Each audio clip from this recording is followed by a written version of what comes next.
بسم اللہ الرحمن الرحیم الحمد للہ رب العالمین والصلاة والسلام علی اشرف المرسلین نبینا و سیدنا محمد وعلی آلہ و اصحابہ اجمعین۔ ناظرین السلام علیکم۔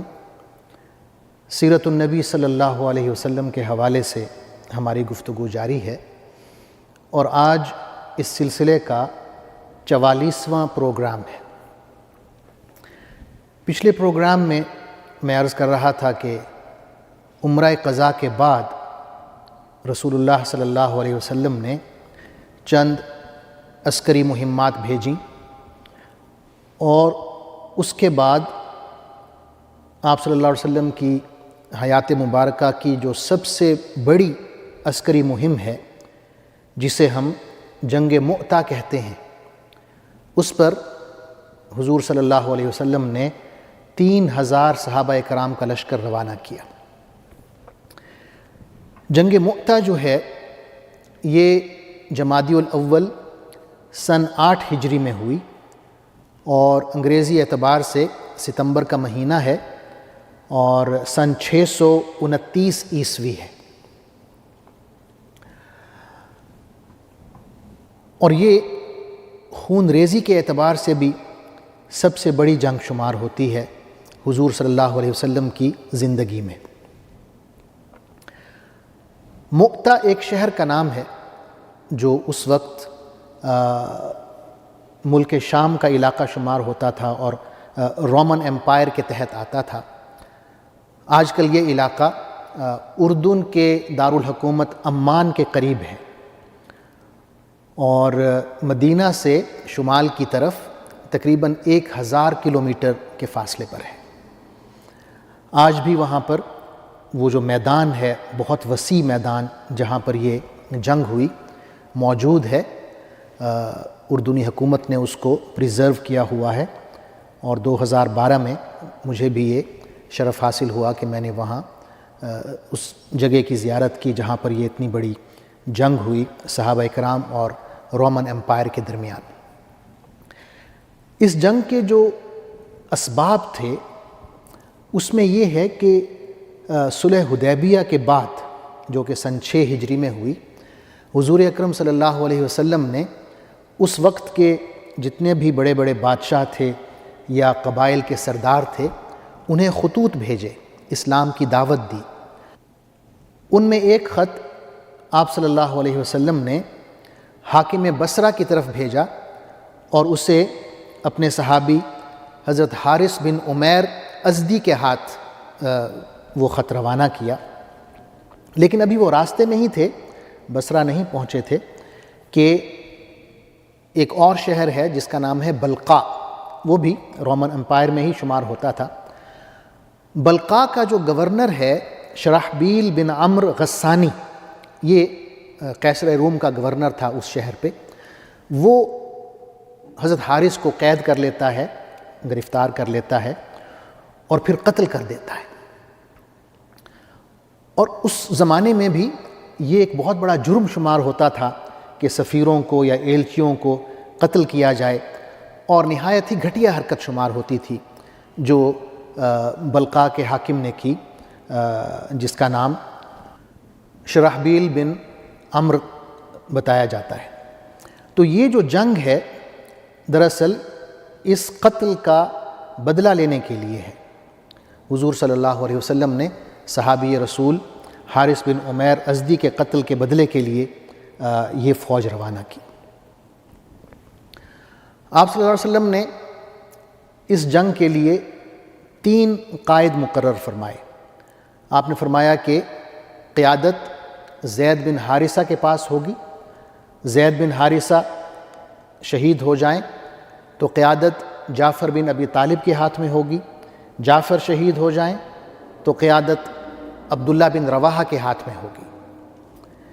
اور آپ صلی اللہ علیہ وسلم نے یہ بھی حکم دیا کہ سب سے پہلے اس جگہ پر جائیں جہاں پر حضرت حارث بن عمیر کو شہید کیا گیا، اور اس کے بعد دشمن کے علاقے میں جائیں، پہلے انہیں اسلام کی دعوت دیں، اور اگر وہ انکار کریں تو پھر اللہ کا نام لے کر اللہ کی راہ میں ان لوگوں سے جنگ کریں جو اللہ کے وجود کا، اللہ پر ایمان لانے کا انکار کرتے ہیں۔ اور آپ نے یہ بھی حکم دیا کہ جنگ کے دوران کسی بزرگ کو، کسی بوڑھے شخص کو، کسی بچے کو، کسی خاتون کو قتل نہیں کرنا، صرف ان سے لڑنا ہے جو آپ کے سامنے فوج ہے مد مقابل۔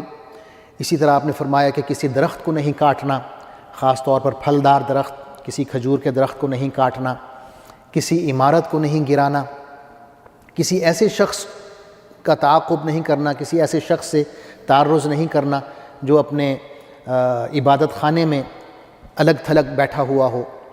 تو یہ آپ صلی اللہ علیہ وسلم نے تعلیمات دیں اور فوج کو روانہ فرمایا۔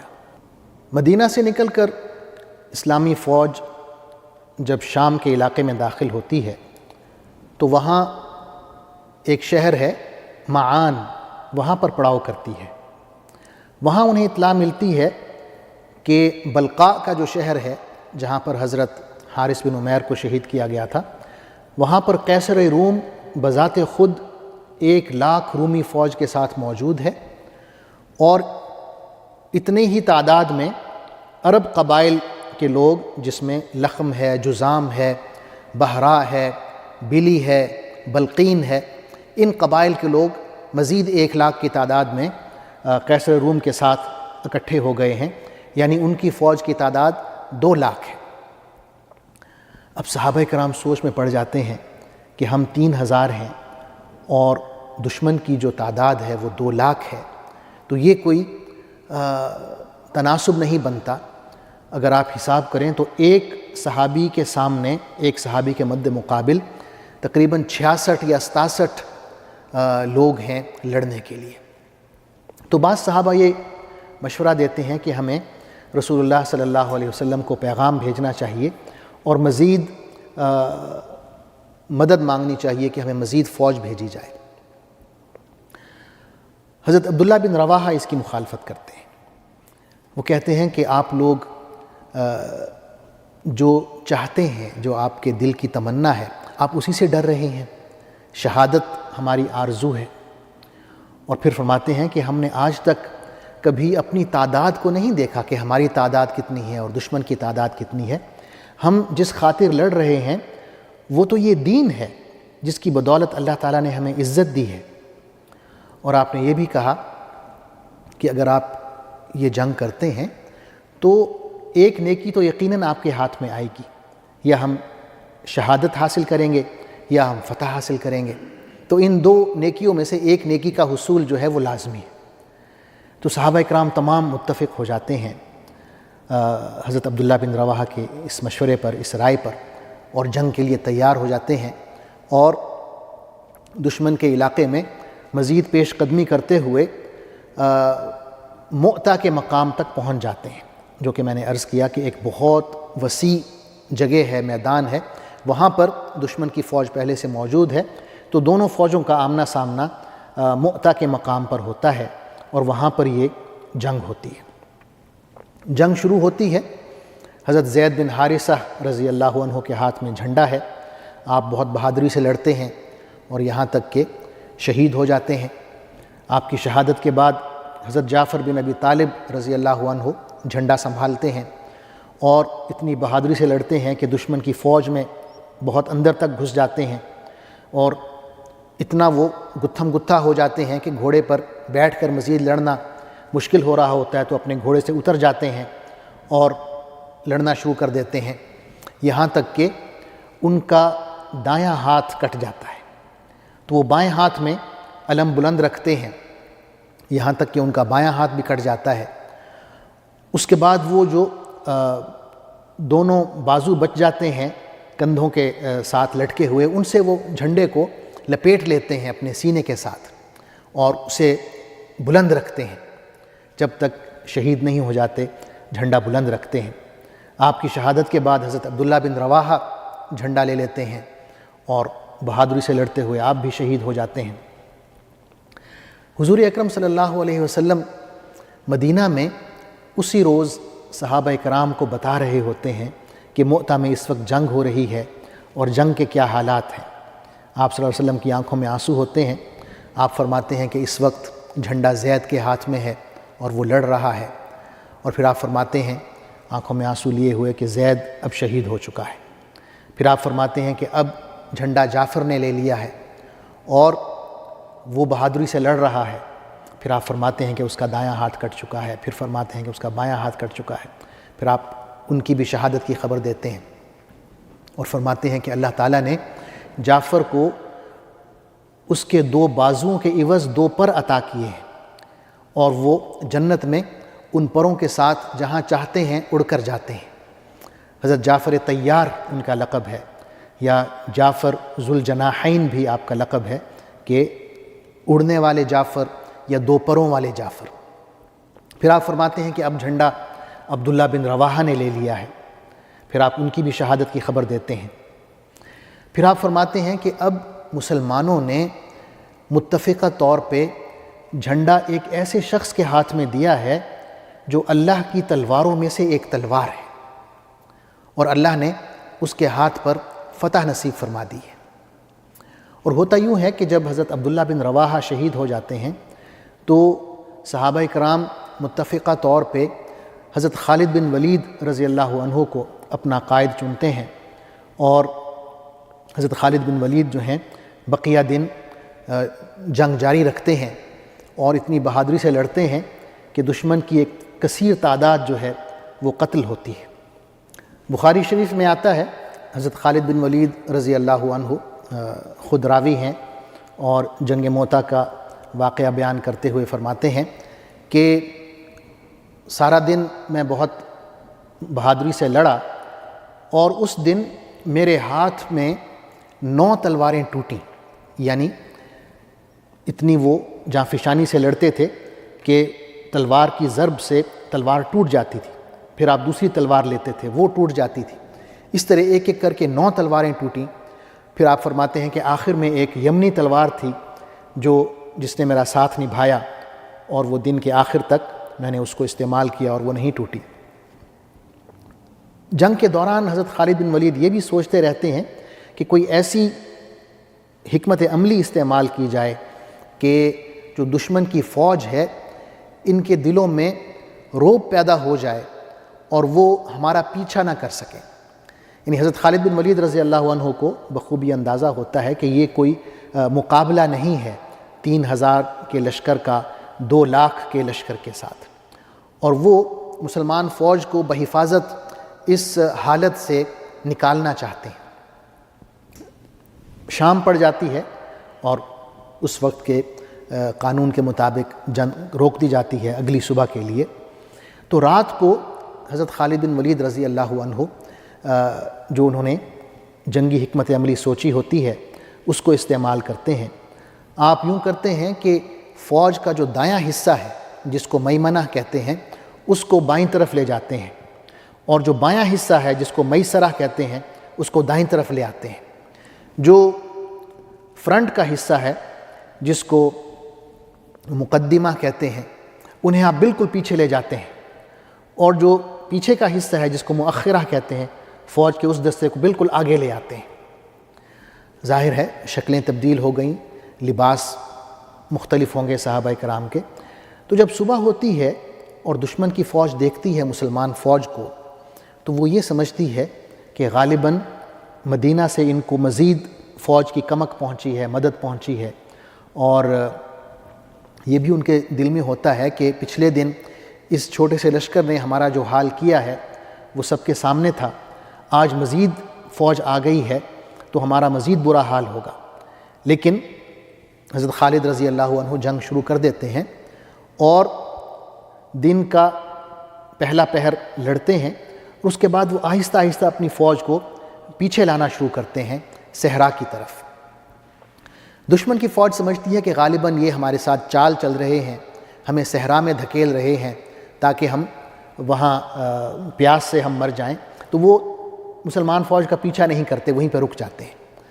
اور حضرت خالد بن ولید رضی اللہ عنہ فوج کو پیچھے دھکیلتے ہوئے دشمن سے کافی فاصلے پر چلے جاتے ہیں اور پھر تیزی سے پلٹ کے وہ مدینہ کی طرف اپنا سفر شروع کر دیتے ہیں اور اس طرح بحفاظت مدینہ پہنچ جاتے ہیں.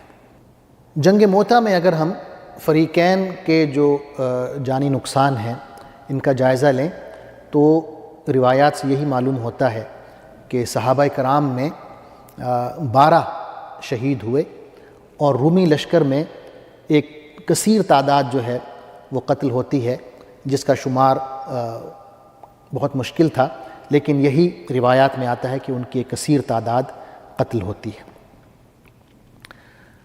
جنگ موتا کے جو اثرات ہیں وہ بہت اہم ہیں۔ تمام جزیرہ عرب کے جو قبائل تھے انہوں نے جب دیکھا کہ مسلمانوں نے اس وقت کی جو سپر پاور تھی رومن امپائر اس سے ٹکر لے لی ہے، تو مسلمانوں کے بارے میں سوچنے پر مجبور ہو جاتے ہیں۔ بہت سے ایسے قبائل جو بہت شدید دشمنی کا شکار تھے وہ اسلام کے بارے میں سنجیدگی سے سوچنا شروع کر دیتے ہیں۔ ان قبائل میں سے بہت سے لوگ مسلمان ہونا شروع ہو جاتے ہیں۔ ان میں قبیلہ بنو سلیم ہے، اشجع ہے، قبیلہ غطفان ہے، قبیلہ فزارہ ہے، اسی طرح قبیلہ زبیان ہے۔ ان کے بہت سے لوگ جو ہیں وہ مسلمان ہونا شروع کر دیتے ہیں۔ اس کے ساتھ یہ بھی ہے کہ یہ جو جنگ ہے، جنگ موتا، یہ رومیوں کے ساتھ ایک طویل جنگوں کے سلسلے کی ابتدا ہے۔ یعنی اس جنگ کے بعد مسلمانوں نے رومن امپائر کے بہت سارے شہر یک کے بعد دیگرے فتح کرنا شروع کر دیے۔ جنگ موتا کے بعد حضور صلی اللہ علیہ وسلم نے ایک اور فوجی مہم ارسال کی، وہ بھی شمال کی طرف تھی، اور اس فوجی مہم کا نام ہے ذات السلاسل۔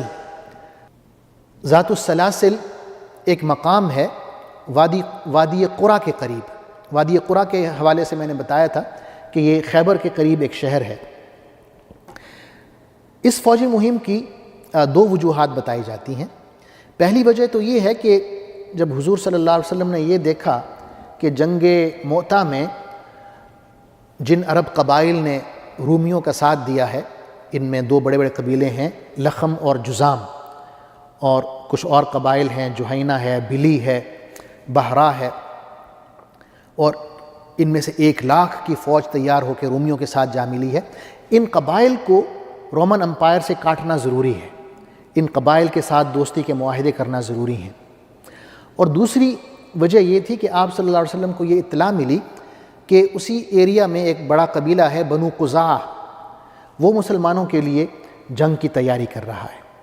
تو حضور صلی اللہ علیہ وسلم نے حضرت عمرو بن عاص رضی اللہ عنہ کی قیادت میں 300 صحابہ کا لشکر بنو قزاع کے لیے روانہ کیا، اور آپ کو یہ بھی حکم دیا کہ رستے میں جو قبائل ہیں، قبائل بلی ہے یا جوہینہ ہے یا دیگر قبائل ہیں، ان سے مدد مانگیں اور ان سے دوستی کے معاہدے کریں۔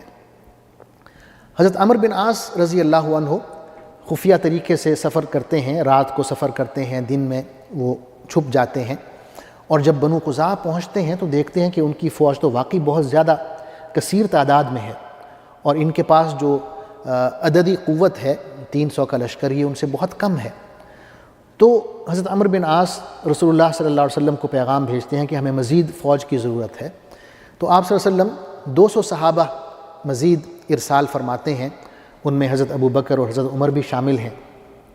تو جب یہ کمک پہنچ جاتی ہے تو حضرت عمرو بن عاص رضی اللہ عنہ بنو قزاع کے ساتھ جنگ کرتے ہیں، اور بنو قزاع کے بہت سے لوگ قتل ہو جاتے ہیں، تو وہ لوگ پھر جم کے مقابلہ نہیں کرتے بلکہ بھاگ جاتے ہیں اور منتشر ہو جاتے ہیں۔ ذات السلاسل کی فوجی مہم کے بعد حضور صلی اللہ علیہ وسلم نے شعبان سن 8 ہجری میں حضرت ابو قتادہ رضی اللہ عنہ کی قیادت میں ایک اور فوجی مہم بھیجی جو نجد کی طرف تھی۔ نجد کا ایک مقام ہے جس کا نام خزرہ ہے، وہاں سے اطلاع یہ ملی کہ غطفان کا ایک ذیلی قبیلہ ہے جو لوگوں کو اکٹھا کر رہا ہے مدینہ پر حملہ کے لیے۔ تو قبل اس کے کہ وہ لوگ اکٹھے ہوتے، حضرت ابو قتادہ رضی اللہ عنہ صحابہ کرام کی ایک مختصر جماعت جو 15 پر مشتمل ہیں صرف، وہ جاتے ہیں، حملہ کرتے ہیں، اور ان لوگوں میں کافی کیجولٹیز ہوتی ہیں، کئی لوگ قتل ہوتے ہیں، اور انہیں منتشر کر کے واپس آتے ہیں۔ ناظرین، ان فوجی مہمات کے بعد، یعنی جنگ مؤتہ، ذات السلاسل اور حضرت ابو قتادہ رضی اللہ عنہ کی فوجی مہم کے بعد غزوہ فتح مکہ ہے۔